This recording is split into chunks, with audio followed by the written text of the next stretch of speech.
Bienvenidos al canal de Dani Fernández. En este vídeo os dejo una colaboración que hice con Juan Ramón Rayo sobre la situación de Evergrande y el resto de promotores inmobiliarios chinos en problemas.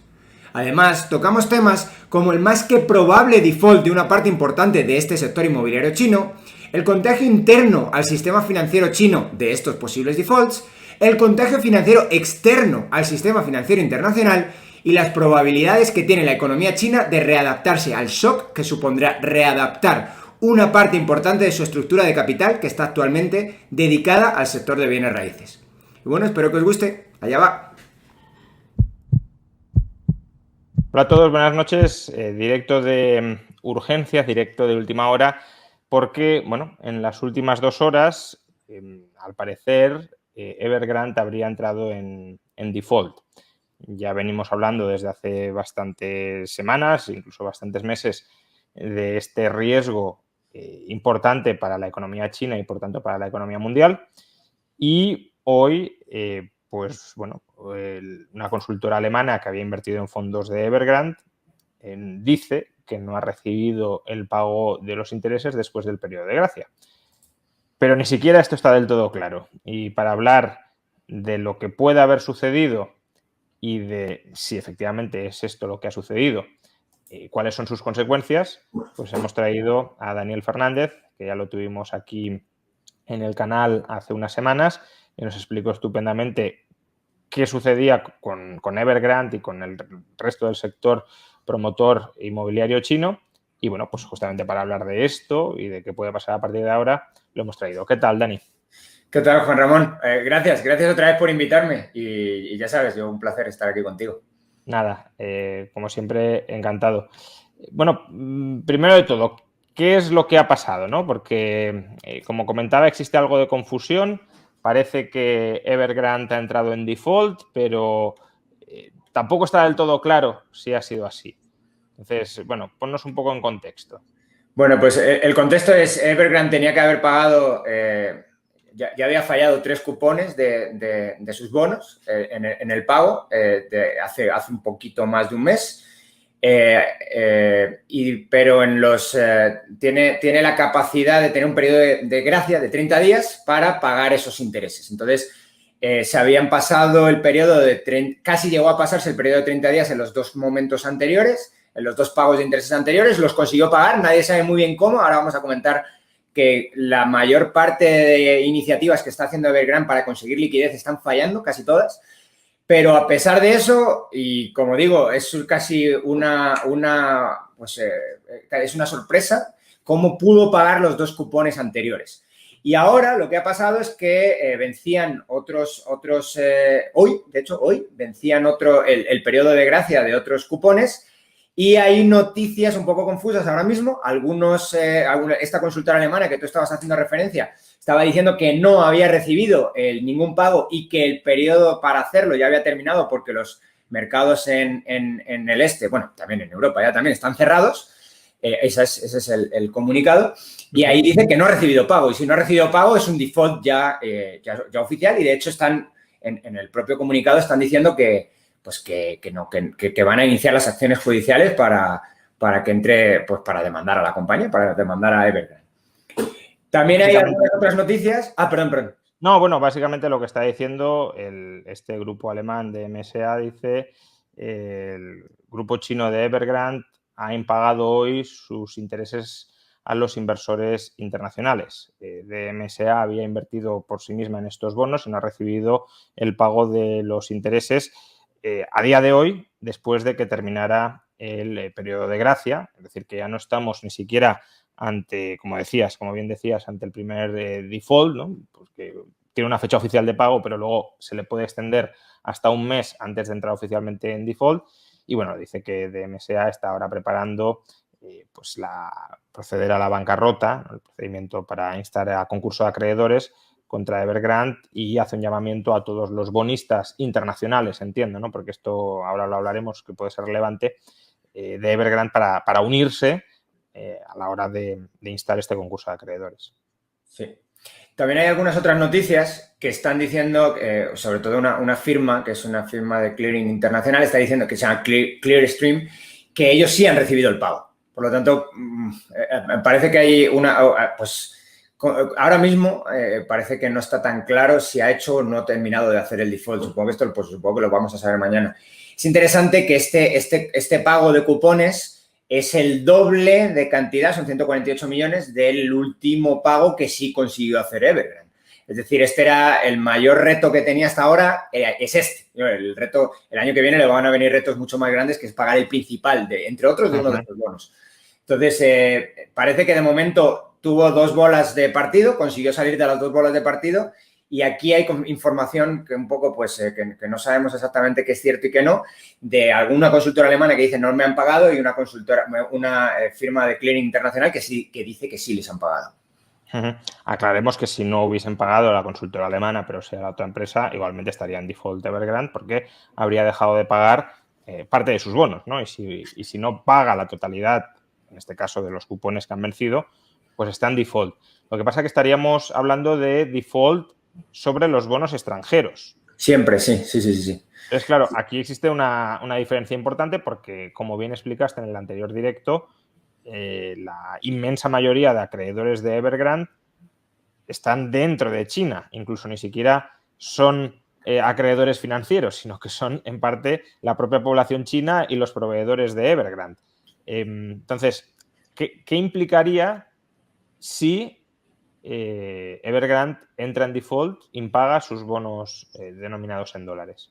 Bueno, esto es algo que la sospecha es fundada que esto pueda ocurrir porque ya han quebrado, o sea, Evergrande es el más grande, es el que preocupa más, aunque también hay una preocupación por Greenland Holdings, muy importante, que es el segundo más grande desarrollador o promotor inmobiliario de China. Y Motherland, por ejemplo, no había quebrado la última vez que habíamos hablado, ya quebró oficialmente. Cynic, sí, la última vez que hablamos sí había quebrado. Sí han quebrado solamente sobre bonos externos, Motherland también. China Property Group también lo ha hecho, que no hablamos la otra vez, ha quebrado también, que es otro promotor inmobiliario chino, este quebró el 15 de octubre, ese también ha quebrado sobre deuda externa, y Fantasia, que quebró sobre deuda externa. Es decir, la sospecha es muy fundada de que si quiebran, sobre todo va a ser una quiebra probablemente selectiva, claro, y sobre todo selectiva sobre bonos externos. Entonces, pero claro, la pregunta es si la quiebra selectiva sobre bonos externos es suficiente para reflotar la compañía. Y por unos números, si quieres los volvemos a poner aquí, pero bueno, los números que estuvimos viendo en el otro directo, Juan, vimos... Sí, bueno, yo creo que podemos, digamos, remitir a ellos y si más o menos los recuerdas, pues comentarlos simplemente. Sí, o sea, te puedo decir que Evergrande no tiene casi caja ni para pagar estos pocos bonos que tiene ahora. De hecho, no se sabe muy bien de dónde está sacando el dinero porque no tiene caja, no hay caja, no hay para pagar nada. Entonces, y algunos desarrollos que han ido ocurriendo ahora, desde el último directo que tuvimos, fue que han estado intentando vender algunos de sus negocios. También el edificio en Hong Kong, donde tiene su sede, lo han intentado vender y no lo han conseguido. Han intentado vender también su negocio de gestión de propiedad y tampoco lo han conseguido. Lo intentaron vender a su principal competidor y no se pusieron de acuerdo con el precio. Que sí que hay un problema claro de tesorería ya inmediato. No es inmediatísimo. La otra vez quedamos que Fantasia, por ejemplo, era un promotor que había quebrado, pero tenía mucho cash y podía haber pagado si hubiera querido. Evergrande, si está pagando, está quemando los últimos cartuchos. Otra cosa que sabemos ahora, que no sabíamos antes, que yo simplemente lo supuse con los datos de Evergrande, de sus reportes financieros, es que las ventas se han caído un 25% en todo el sector. Se han caído en parte por precio, en parte por volumen. En todo el sector, ya no digo en Evergrande, que probablemente se están cayendo mucho más, sino en todo el sector se está cayendo, en todo el sector dentro de China, no fuera. Dentro de China se están cayendo un 25%. Por lo tanto, sabemos que tampoco están sacando mucho dinero de esas ventas y aparte sabemos que también tienen paralizada gran parte de la obra, en este caso estoy hablando de Evergrande, tiene paralizada gran parte de su obra porque los proveedores han decidido que no le iban a seguir surtiendo de insumos. Sí, esto recordémoslo porque es muy importante, ¿no? Quiero decir, cuando se llega a una situación de default, ya básicamente la banca te cierra el grifo del crédito y si no puedes renovar, pues ya no puedes pagar y por tanto haces esas actividades. Pero aquí uno de los el principal financiador de Evergrande no es la banca, son sus proveedores. Entonces, si no recuerdo mal, aproximadamente la mitad, o más de la mitad incluso, del inventario de Evergrande son promociones no terminadas y, por tanto, esas promociones, si no se concluyen, valen más bien poco. Recordemos aquí en España qué pasó con todas las promociones a medio terminar, pues que no valían descuentos del 60, del 70, del 80%. Y claro, los proveedores, que son los que tienen que surtirle con material a Evergrande para que, si todo lo demás fuera bien, es decir, aparte habría otras dificultades, pero si todo lo demás fuera bien, para que pudiera terminar las promociones y venderlas al precio que las tiene activadas para poder rentabilizar la operación, pues ni siquiera estamos ahí, porque los proveedores le están diciendo no te damos más materiales, por tanto te comes tú esas promociones a medio terminar y, por tanto, si las tienes activadas respaldando una deuda gigantesca, pues claro, si no las puedes vender al precio al que las tienes activadas, no puedes pagar esa deuda. Claro, claro. Bueno, ese es el tema. No solamente en el caso de Evergrande, que también era el caso de otros promotores, aunque Evergrande no tenga caja, tampoco tiene activos para poder vender en caso de necesidad, porque al final uno puede pagar o extendiendo pasivo, que ya parece que esto no va a ocurrir, sobre todo en el momento donde haya estrés financiero, el acreedor, el potencial acreedor te va a decir, no, ya o pagas o me hago con los activos yo. Sobre todo para que no priorices tú. La idea de hacer una acción judicial es para que en vez de que priorices tú a quién vas a pagar, que vayamos a una corte judicial y que ya veamos cómo que tome el control la masa acreedora y la masa acreedora decida, bueno, pues si quieren, podría ser incluso que continúen con la empresa, aunque es poco probable, o, bueno, vamos a ver cómo liquidamos ordenadamente todo esto para minimizar el quebranto. Claro, eso es. Entonces, lo que están viendo los inversores internacionales es ver si pueden hacer esto para asegurarse algún tipo de pago. Otra cosa es que tengan capacidad de hacerlo y claro, pero ahí es la cuestión, ¿no? Porque si Evergrande, esto también lo explicaste muy bien en el anterior directo, si Evergrande tiene prácticamente todos sus activos dentro de China, tienen poco que embargar fuera de China. Entonces, si el Estado chino no colabora con esta declaración de default, lo único que le harían a Evergrande sería cerrarle los mercados internacionales. No sé si tendrá algún activo fuera que le puedan embargar, pero en todo caso, poca cosa. La consecuencia más directa sería que Evergrande no podría acudir a los mercados financieros internacionales, si bien ahora mismo ya no puede acudir. Sí, ya los tiene cerrados de facto. Por eso digo que por el lado del pasivo poco tienen que hacer. Ahora mismo no tienen mucho que hacer. Si tienen que hacer esos pagos, va a ser prácticamente en exclusiva haciendo algo en el lado del activo. Y haciendo ese algo es vendiendo activos, que es lo que están intentando hacer con sus negocios no principales, que es todo lo que no sea promoción o desarrollo, promoción inmobiliaria. Eso lo están intentando vender, pero el problema es que no consiguen gente que le compre, al menos al precio que ellos quieren. Al final esto es un tema de precio. Si tú bajas suficiente el precio, pues lo podrás vender. El problema es que si bajas suficiente el precio, quiebra la compañía porque pues generas un agujero en el activo del balance. Si el agujero es suficientemente grande, se agotan los fondos propios y cuando se agotan los fondos propios es cuando estás técnicamente también en una situación de quiebra. Entonces, ya sea por un lado, porque vas a impagar explícitamente la deuda o porque tienes que bajar tanto el precio de los activos que eso te va a generar un agujero en balance lo suficientemente grande como para que tu capital empiece a ser un capital ya negativo. Entonces, la verdad que la compañía está en una situación muy, muy complicada. Por cierto, comentan por el chat y, bueno, no pensaba hablar sobre esto, pero, bueno, ya que en parte puede conectar con las causas de lo que está sucediendo, conviene que también lo mencionemos, ¿no? Paul Romero dice, todo cuadra con la teoría monetaria de Jesús Huerta de Soto, bueno, con la teoría monetaria austríaca, tampoco hace falta personalizar. Debería usted rectificar, don Juan Ramón Rayo, por su teoría monetaria. A ver, yo no digo que esto no sea potencialmente compatible con la teoría de Huerta de Soto. Potencialmente lo es, pero desde luego creo que es mucho más compatible con mi teoría que con la suya. Básicamente por lo que estábamos diciendo, porque aquí quien está financiando esta burbuja inmobiliaria, digámoslo así, son los proveedores con crédito a corto plazo, son los clientes, ni siquiera es la banca multiplicando depósitos a través del sistema de reserva fraccionaria, que también habrá habido de eso, pero el problema, desde mi punto de vista, también desde el de Dani, pero bueno, yo hablo por mí, es básicamente que los bancos se endeudan a corto plazo e invierten a largo. Y lo que estamos viendo no es en absoluto incompatible con esto. Podrá serlo también con lo que dice Huerta de Soto, pero desde luego con lo que digo yo y con lo que dice Dani es perfectísimamente compatible y a mi juicio bastante más. Sí, yo no sé si quieres que haga un comentario también ahí, Sí, o sea, bueno, que voy a estar de acuerdo contigo, pero el tema es que el problema es el descalce de plazos, sea dentro o sea fuera de la banca.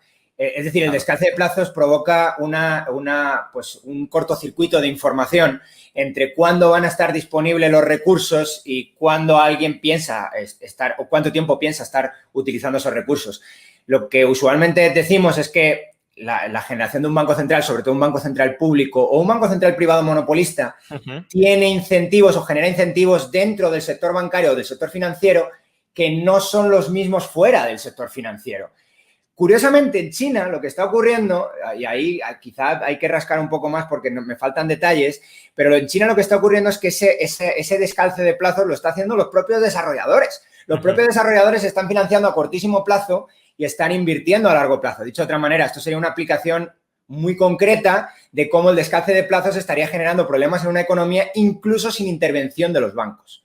Aunque los bancos también tienen su parte de culpa, pero... Sí, bueno, Paul Romeo dice ahora que, claro, los proveedores están influidos por los bancos, efectivamente, pero si los proveedores se han financiado a largo plazo y los proveedores financiaran a largo plazo, no tendríamos por qué ver problemas o los veríamos desde el lado de la banca. Bien, podríamos ver a lo mejor corridas bancarias, pánicos bancarios, pero no estamos viendo eso. Lo que estamos viendo es que el descalce de plazos entre el ahorro a corto plazo y la inversión a largo plazo, es decir, el que no haya una coordinación intertemporal entre los planes de ahorro a distinto plazo de los ahorradores chinos y los planes de inversión a distinto plazo de los inversores, en este caso de los promotores inmobiliarios chinos, está generando un desequilibrio, una descoordinación intertemporal que se materializa en un exceso de presencia en el sector del ladrillo y en una elevación de los precios del ladrillo, que a su vez seguramente pueda haber realimentado una especie de euforia burbujística y de apuestas de, bueno, si la vivienda siempre sube, aquí nos podemos financiar a corto plazo y no pasa nada porque si finalmente no podemos refinanciarnos, pues vendemos las promociones que tenemos mucho más caras y con eso pagamos. Pero claro, cuando se te cierra el crédito para comprar viviendas, cuando el precio de la vivienda se muestra como demasiado elevado y ya no puede seguir subiendo y dejas de poder vender, pues entonces, como explicaste, o te refinancias por el lado del pasivo o estás en situación de liquidez extrema. Y claro, los propios acreedores a corto plazo, si ven que tienes un problema en el activo, te van a decir yo no te refinancio a menos que tengas a alguien detrás que te cubra el agujero. Y eso es lo que estamos viendo, eso es lo que está pasando. Sí, luego quizá, a ver, ahora el siguiente punto es cómo se va a resolver esto, ¿no? Claro. Entonces, ¿cómo se va a resolver esto? Y si entran los bancos centrales, también hay diferentes interpretaciones de qué pasa cuando entran los bancos centrales. Hay una interpretación que sería la austríaca clásica, no sé si lo quieres ver así, que es un poco lo que nos estaba diciendo este chico, Paul, pero podría ser, o sea, eso generaría pues automáticamente inflación porque van a intervenir el mercado monetario, ¿no? Y luego tienes... desde el punto de vista de la teoría de la cualitativa del dinero, teoría de la liquidez, lo que te diría es que se van a deteriorar los activos monetarios y al deteriorarse los activos monetarios se van a terminar, por un tema de también finanzas, de contaminación del lado del activo al lado del pasivo. El lado del pasivo del Banco Central son, en este caso, los yuanes o bueno, cualquier otro tipo de obligación que tenga el Banco Central, pero sobre todo obligaciones monetarias. Sí, es decir, que podríamos ver una depreciación del yuan que termine... o sea, por un lado, bueno, esto ya lo comentamos el otro día. Aquí las implicaciones macroeconómicas son inciertas, ¿no? Probablemente, es decir, por un lado tenemos que el colapso de Evergrande y el colapso en general del resto del sector promotor chino, pues es una fuerza claramente deflacionista, porque es una fuerza de contracción muy fuerte del crédito. Luego, claro, si la solvencia del Estado, que esta es la gran cuestión, entra en tela de juicio, es decir, si China pretende resolver este agujero, este gigantesco agujero, y ahora refrescanos las cifras de este agujero, pretende resolver este agujero financiero diluyendo la moneda, pues entonces tendríamos inflación. Ahora, si China dice, mira, yo voy a subir los impuestos y este agujero lo voy a tapar parasitando la propiedad, la riqueza real de los chinos, pues ahí tendríamos deflación en China. Luego en el resto del mundo, claro, si China se frena y si China ve depreciado su yuan, pues ahí tienes una fuerza de nuevo potencialmente deflacionista. ¿Por qué? Pues porque se ralentizará la economía china, se frenarán sus precios, podremos comprar y por tanto importar más barato de China y eso aliviaría algo. Claro, por otro lado también tienes que los cuellos de botella probablemente se acentuarían, ¿no? Porque si se para toda la economía china, pues el suministro sería todavía más complicado. Entonces, aquí vemos que por un lado hay fuerzas deflacionistas de carácter real, que son las que pues, China se para, China deja de tirar de la demanda. Habría que ver cómo eso influye, cómo eso impacta desde el lado de la oferta, si China puede seguir produciendo al mismo ritmo o no. Y luego tenemos fuerzas que dentro de China serían inflacionistas desde el lado de la moneda, que sería la caída de la demanda de yuanes por la incapacidad de defender su valor, ¿no? Pero dicho esto, refréscanos cuál es la magnitud del agujero del que estamos hablando, no solo de Evergrande, sino en general de todo el sector promotor chino y si puedes darnos alguna comparativa para que esas magnitudes nos sean comprensibles. Sí, ya sabes que cuando uno le dicen $1.000.000 entiende que es $1.000.000, cuando le dicen 100.000 millones y 10.000, pues uno casi ni sabe qué están hablando. Sí, Evergrande tiene 300 billones de deuda. Aquí aclaremos, 300 billones. 300.000, perdón, sí, a veces, sí, perdón. Lo estaba leyendo, mi gráfica está en inglés. Son 300.000 millones, perdón, sí, 300.000 millones o 300 millardos de deuda. ¿Es eso mucho o poco? Pues no está nada mal. No está nada mal en el sentido que, por ejemplo, las reservas monetarias de China, todas las reservas monetarias de China son 3 billones, en este caso ahora sí, 3.000 millones, 300. 3 millones de millones. 3 millones de millones, eso es. Entonces, pues es un 10%, solo Evergrande, es un 10% de la reserva monetaria de China, eso es una barbaridad, es una burrada. Si vemos todo el sector, lo que pasa es que todo el sector hay alguno muy contaminado y otro un poquito menos contaminado. Claro. Pero si vemos todo el sector, todos los pasivos del sector son más de 5 billones. Billones, con B, en este caso sí, millones de millones. Es decir, son casi el doble, no el doble, pero vamos, un 70-80% más que todas las reservas monetarias de China.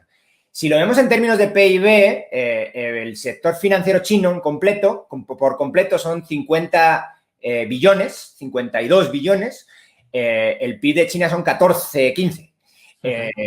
O sea, quiero decir, ¿cómo de rescatable es esto? Pues depende de hasta dónde llegue la contaminación financiera. Claro, porque ahí hay que aclarar que, por ejemplo, los pasivos de Evergrande son 300.000 millones, pero que Evergrande quiebre no significa que se impaguen los 300.000, porque el activo vale algo. ¿Cuánto vale? Pues eso no lo sabemos. Puede depender del ritmo al que se liquide incluso, ¿no? Si se vende todo de golpe valdrá muy poco, si se va vendiendo tipo Banco Malo en España, pues se podrá recuperar una mayor parte de valor. Pero bueno, imaginemos que se pierde la mitad, que no sería una cifra en absoluto descabellada, porque además no recuerdo cuáles son los fondos propios, el patrimonio neto de Evergrande, pero era bajísimo para absorber esas pérdidas. No sé si era alrededor del 10% del activo. Sí, no tengo la cifra exacta y la puedo acceder, pero no la puedo acceder en este momento. Pero sí, me suena la cifra 10%. Es decir, que Evergrande podría asumir unas pérdidas del 10% y todo lo demás ya iría contra acreedores. Es decir, que puede haber unas pérdidas de 100.000, 125.000 hasta 150.000 millones de dólares al equivalente, que serían pérdidas, esto también aclarémoslo, concentradas en China. Sí, y luego, claro, o sea, al final todo esto tiene efectos expansivos y efectos que tú ahora estás contando que, bueno, que 300.000 no serían lo que se impagaría porque siempre hay algo de valor en el activo. Pero claro, cuando hay algo de valor en el activo, claro, y lo que tú estabas diciendo, si ejecuto el valor del activo, sobre todo cuando hay un jugador muy grande, y es un jugador muy grande, impacto en el precio del resto de activos. Si impacto en el precio del resto de activos, impacto en el resto de la deuda del resto de promotores chinos. Y esto ya empieza, o sea, ese es un efecto más catalizador de problemas en el resto de la deuda, más que lo contrario. Entonces, ahí hay que, pues uno puede hacer las estimaciones que crea oportunas, pero la verdad es que no sabemos nunca por dónde va a ir esto. Va a depender, entre otras cosas, de cómo el mercado se tome ciertas noticias, porque el mercado puede elegir refinanciar y si elige refinanciar, disminuye el impacto que tendría en la venta de activos. Si disminuye el impacto que tiene en la venta de activos, le impacta menos a otros promotores inmobiliarios chinos. Eso también tiene que ver con qué ¿qué se espera que haga China? De momento China se espera que no vaya a hacer, si hace algún rescate, lo haga al sector financiero, y eso sí se espera bastante. O sea, todo el mundo tiene claro que eso sí lo haría, porque además es suyo en su mayor parte. O sea, el sector financiero es un sector, sobre todo los bancos son públicos. Pero, ¿qué va a hacer con los promotores? Pues lo más probable es que los deje quebrar, porque los está quebrando a posta. O sea, no sé si quebrando, pero vamos, les está introduciendo, que todo esto viene por las 3 líneas rojas, les está introduciendo medidas de restricción de apalancamiento, medidas financieras restrictivas a todos estos promotores inmobiliarios. Entonces, como digo, aquí hay una melee de causas que pueden tener efectos amplificadores o lo contrario, efectos reductores del contagio financiero. Entonces, comentabas que parece que a Evergrande ahora o más adelante la van a dejar caer y la van a ir desmantelando por piezas, probablemente asumiendo, es decir, desmantelando la compañía, pero no está claro que vayan a dejar que los acreedores de Evergrande, no solo los financieros, sino también los clientes, ¿no? Porque imaginemos todos los ciudadanos chinos, todos los millones de ciudadanos chinos que están esperando sus casas porque las han comprado sobre plano a Evergrande y que les digan, no, ustedes se quedan sin casa. Pues probablemente también haya una especie de desarrollo posterior para para entregarles la vivienda que se les adeuda, pero la compañía sí la liquidarían con la expectativa de que el sector inmobiliario se vaya reestructurando y China vaya saliendo del ladrillo. Recordemos que cerca del 30% del PIB chino está volcado en el ladrillo, depende del ladrillo. Pero claro, esto tiene implicaciones, como bien decías, tanto sobre el lado financiero de la economía, sobre la banca, como sobre el lado activo de la economía. Es decir, la digestión de todo esto no es sencilla. Sí, bueno, y tienes, por darte un dato, en general todos los desarrolladores inmobiliarios chinos tienen deuda con clientes, que es este tipo de deuda que tú estás hablando, ¿no? Que una deuda con clientes básicamente es una promesa de pago en especie, que es la promesa de pago de un apartamento, de una casa o lo que sea, por 1,3 billones, que es pues casi el PIB de España. O sea, es una barbaridad. Con los bancos chinos es de 2,4, es casi 2 veces el PIB de España. O sea, cuidado, que tiene una deuda brutal. Y con proveedores, igual 1,4 billones, que es el PIB de España, o sea, casi exactamente. Los bonos internacionales, los bonos en total son para que nos hagamos una idea también de las cifras, es medio billón. Medio billón, pues no sé, el PIB de Holanda, un poquito menos. Claro, medio billón contra 1,3, 1,4 parece poco, pero claro, otra vez, pensemos cómo funcionan los efectos expansivos en financieros a nivel mundial. Si yo te impago medio billón a esta firma alemana que estábamos hablando antes o a cualquier otra firma, esa firma también muy probablemente está apalancada y especialmente en el sector financiero está muy apalancado. Entre otras cosas sí, porque tienes al Banco Central detrás que muchas veces si te apalancas y tienes problemas te da liquidez contra lo que ellos consideran buenos activos, que es básicamente ya cualquier cosa, ¿no? El requisito de colateral ya es... pues hasta deuda griega es requisito de colateral. Entonces, pues al final, si te están diciendo esto, pues las firmas, las empresas financieras tienden a estar increíblemente apalancadas, es decir, a operar con una cantidad de capital minimísima. Claro, si tú tienes un impago de medio billón, que no parece tanto teniendo en cuenta las otras cifras que estaba contando, pero es un impago puramente financiero internacional, y le generas un agujero en el balance a un gran intermediario financiero mundial, ese pequeño agujero, a lo mejor de un balance relativamente grande, quizá agota el capital. Y cuando agota el capital, los acreedores de esa compañía, de ese banco, de esa entidad financiera, se empiezan a poner nerviosos. Y lo mismo que está ocurriendo en China puede empezar a ocurrir a nivel mundial. Dicho de otra manera, esto es como una buena analogía. Las analogías en economía y en finanzas son complicadas, pero bien utilizadas están muy bien. Es un castillo de naipes. Si tú un castillo de naipes pones una pieza relativamente mal, se va abajo todo el castillo de naipes. Y esto es lo que estamos diciendo que puede ser un efecto contagio a nivel mundial. Si un pequeño impago en un sector muy frágil puede provocar que todo el sector se vaya al suelo.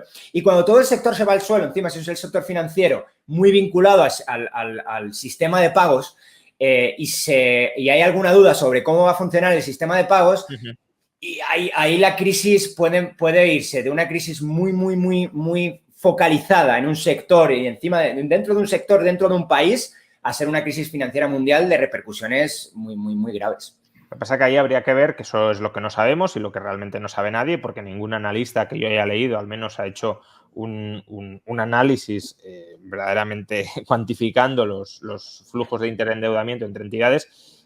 No sabemos cuánto deben las entidades financieras chinas a entidades financieras europeas o estadounidenses. Previsiblemente algo deberán, pero cuánto y tendrían capital suficiente como para absorber, ¿no? Porque es decir, aquí la quiebra en cadena sería si Evergrande quiebra, hunde el sector inmobiliario chino, termina de hundir a las otras promotoras, porque hemos dicho, las otras promotoras están quebradas o muchas están quebradas. Claro, pero no es lo mismo quebrar con el precio de la vivienda a 80 que con el precio de la vivienda a 20. Y si quiebran todas a la vez y se liquidan todas a la vez, se hunde y el agujero se va incrementando.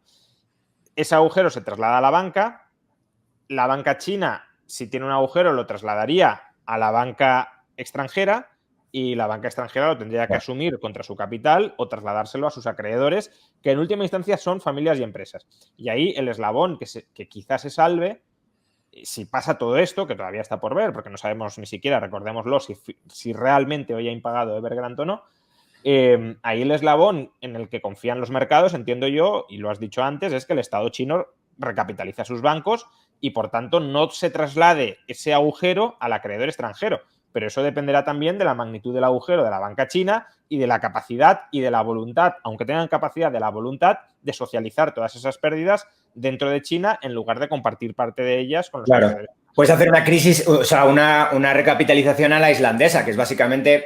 Islandia sí lo hizo con el sector bancario, que es separar acreedores internos y externos, que es lo que está haciendo China ahora mismo con los promotores. Pero quizá China podría elegir, dada la magnitud del problema que se le puede generar financiero interno, puede elegir que los acreedores de la banca china no van a... Pues que no lo va a salvar, que no les da la gana, que va a hacer, lo va a separar igual que hizo Islandia. Entonces, esto es otra posibilidad. Claro, ese impacto... Yo tampoco sé hasta dónde puede llegar, pero ese impacto estoy muy seguro de que es muchísimo mayor, pero vamos, varios órdenes de magnitudes mayor que el de los bonos de los promotores. Entonces, cuidado porque ese tema sí puede ser muchísimo más complicado. Sería un efecto mucho más indirecto, eso sí, porque va de promotor a banca china, de banca china a banca internacional, pero vamos, es una posibilidad más que factible. He dicho banca, pero bueno, sería sistema financiero internacional. Sistema financiero, no tiene por qué ser específicamente un banco, pueden ser fondos que a su vez tengan relaciones con bancos. Ahí vemos cómo todas las interconexiones del sistema financiero, que no las conocemos en detalle, porque no son públicas, pues claro, ahí se pierde, ¿no? Se pierde el rastro, la capacidad de rastreo. Y de ahí precisamente que las quiebras en cadena sean muy peligrosas, ¿no? Las cargue el diablo de una manera que no sabemos prever. Y como tú muy bien has dicho, no hay datos, ¿eh? Y yo los he estado buscando bastante concienzudamente, los datos de posibles impactos ya fuera de China. Los de China más o menos sí pueden estar un poco claros. Los de fuera de China, yo tengo muchísimos problemas simplemente para saber quién tiene los bonos de Evergrande. Por ejemplo, esta consultora que estaba diciendo que se habían impagado los bonos de Evergrande, pues ahora lo sabemos que tenía bonos de Evergrande, pero no lo sabíamos antes. Claro. Algo que sí, que hay una sospecha más que fundada es sobre el Tether. Esto le puede impactar al mercado de criptomonedas. El Tether, hay muchísimas sospechas de que el papel comercial... ¿Qué diferencia entre llamar papel comercial con la teoría de letras reales y el papel comercial que soy papel comercial, ¿no? Pero el papel comercial que tienen, gran parte de ese papel comercial sea papel comercial vinculado al sector ladrillo en China. Y en concreto todavía existe también bastante sospecha de que es vinculado al papel comercial de Evergrande. Claro, si esto es así, pues Tether pues, podría sufrir muchísimo y con él se podría llevar, no todo tampoco, pero vamos, parte del mercado de criptomonedas.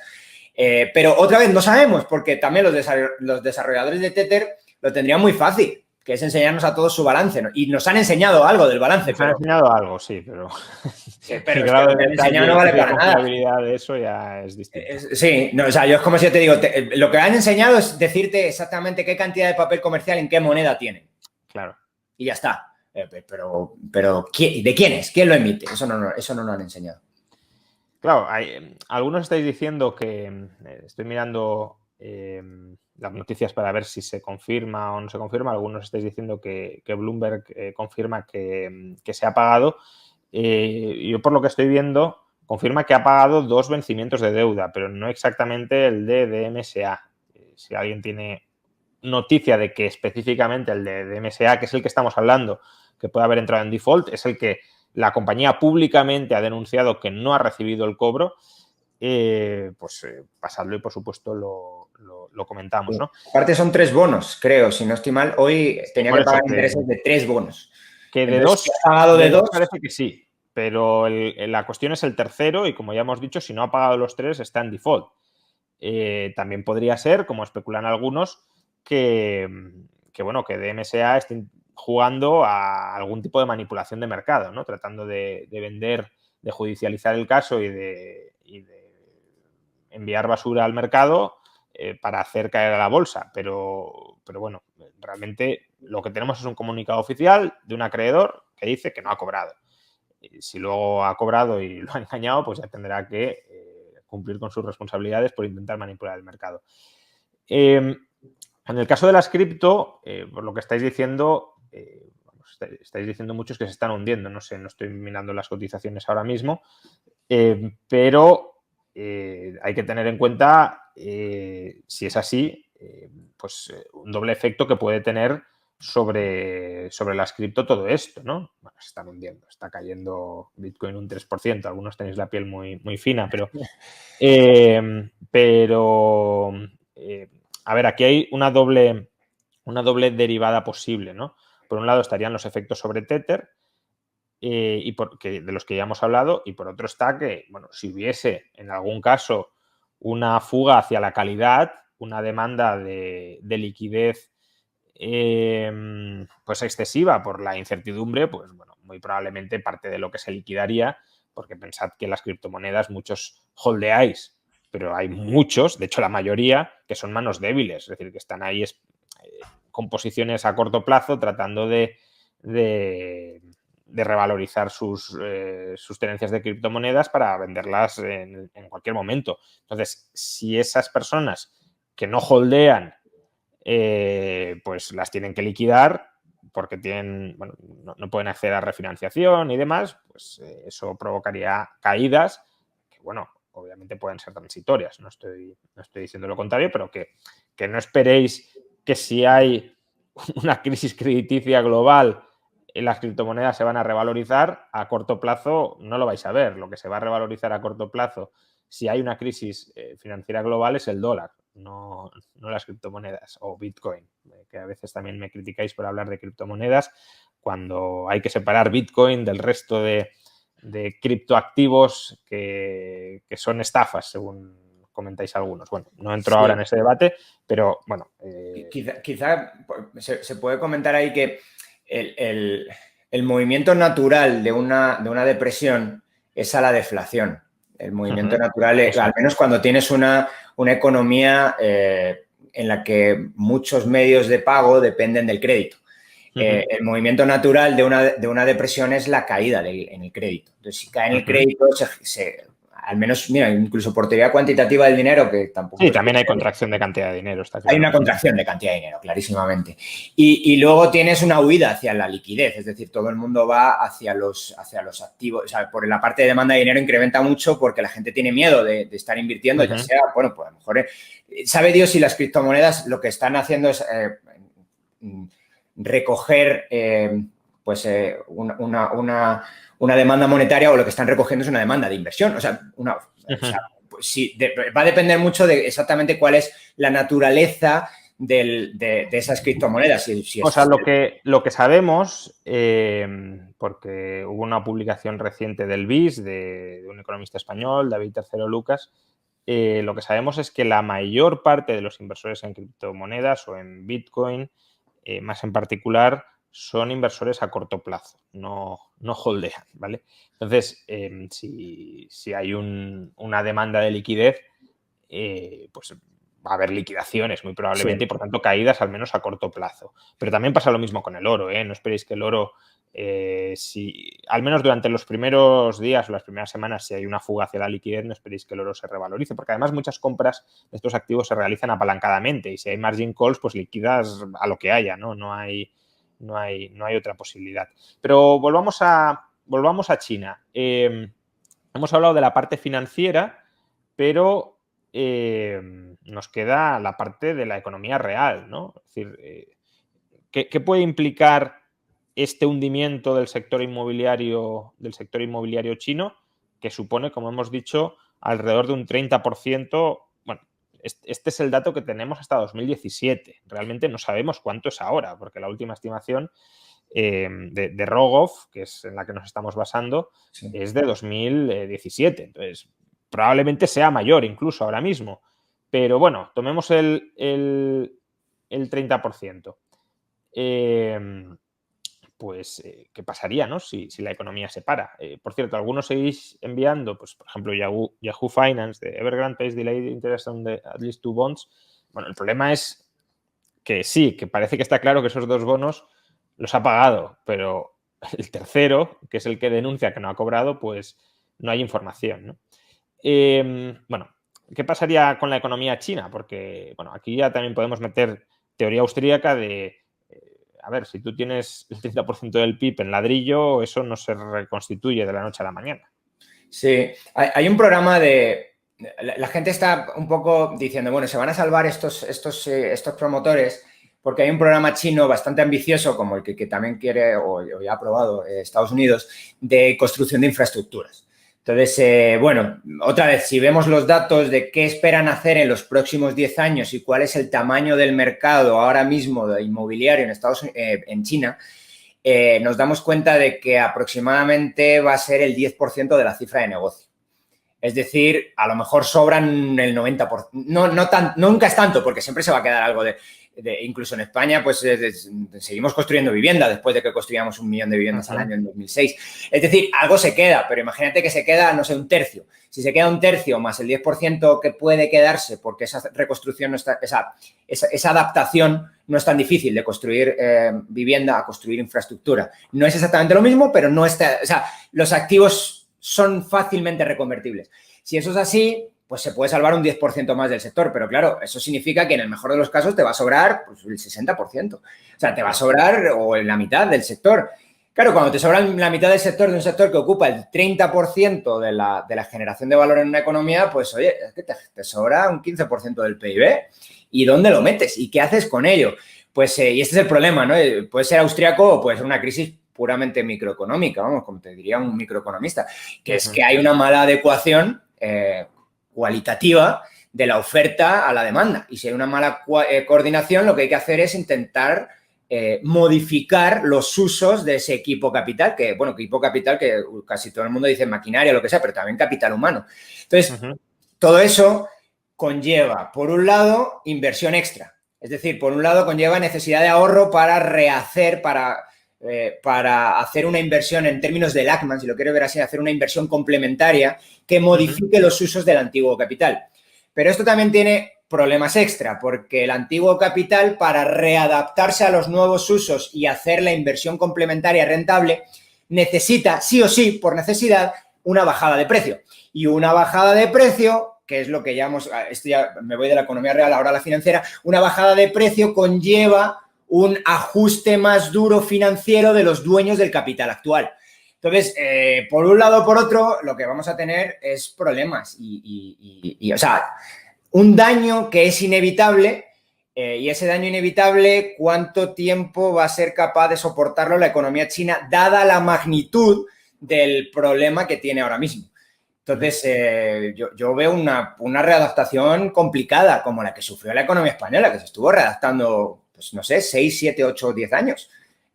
Hasta que pudo salir, hasta 2014 nos empieza a crecer de nuevo, desde el 2008, 2009, que se hizo. Sí, por lo visto, bueno, Entonces, lo comentabas antes, ¿no?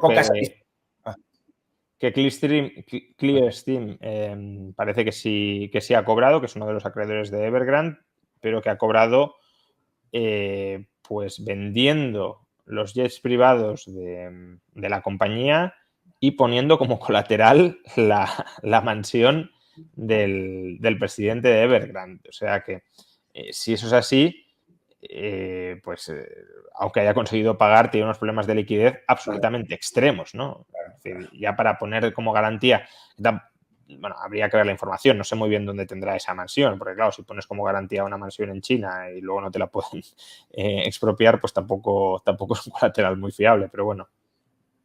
Sí, bueno, por cierto, ahora que has dicho eso, me viene a la mente, en el caso de Cynic, creo que fue, el dueño también de Cynic, lo estoy diciendo de memoria, no sé si fue Cynic o Motherland, el dueño puso como garantía para que los acreedores extendieran el plazo, era Motherland, puso de garantía su patrimonio personal y parece ser que no lo extendieron en cualquier caso.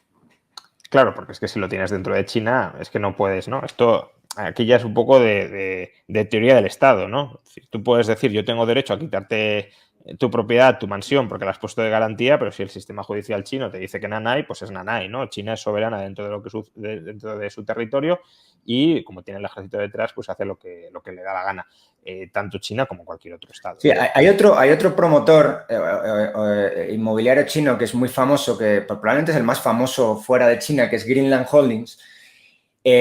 Ese tiene pasivos, no es tan grande como Evergrande, pero es muchísimo más grande que todos los demás. Tiene pasivos aproximadamente de 200.000 millones. Uh-huh. Ese nadie especula que va a pagar los bonos en dólares o que los va a intentar pagar porque sí tiene muchos activos fuera de China. Es decir, Uh-huh. el mercado se está separando unos y otros, a pesar de que sabemos que esos tienen grandes problemas.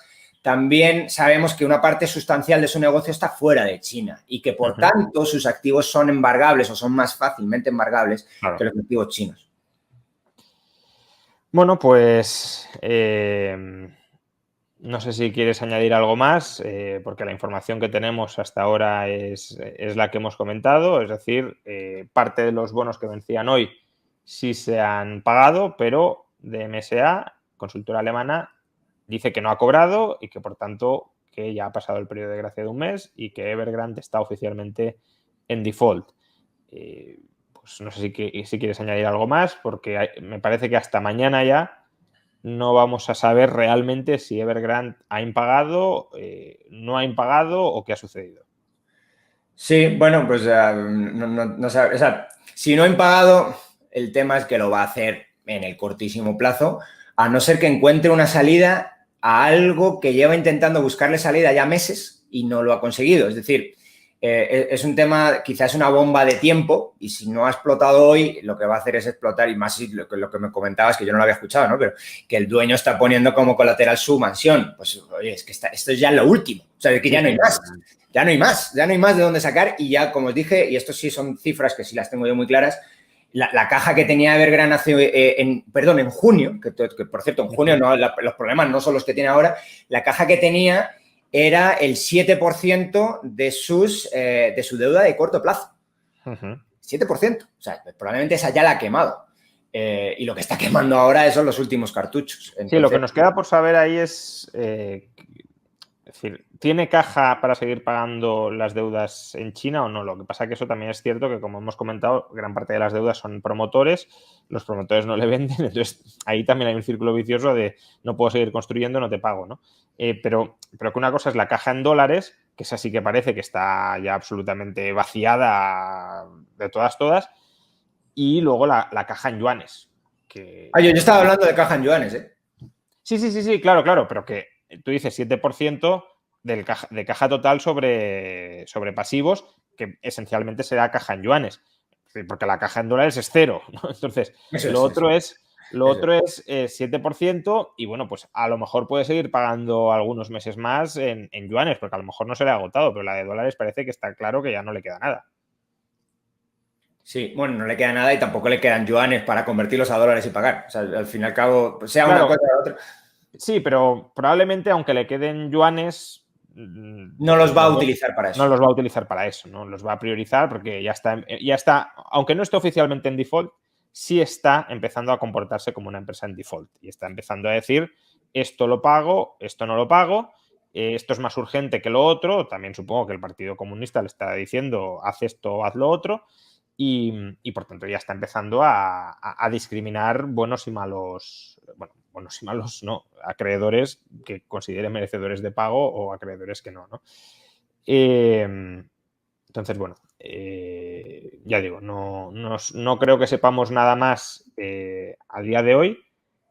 Mañana veremos cómo reaccionan los mercados, aunque gran parte de esto, también hay que decirlo, ya está muy descontado. Es decir, que Evergrande va a hacer default en bonos externos, yo creo que no hay ninguna duda de que si no sucede hoy, sucederá la semana que viene, el mes que viene, en 2 meses, ¿no? O sea, que eso ya está ahí asumido. Y si no lo han descontado, es que están muy, muy cegatos los inversores.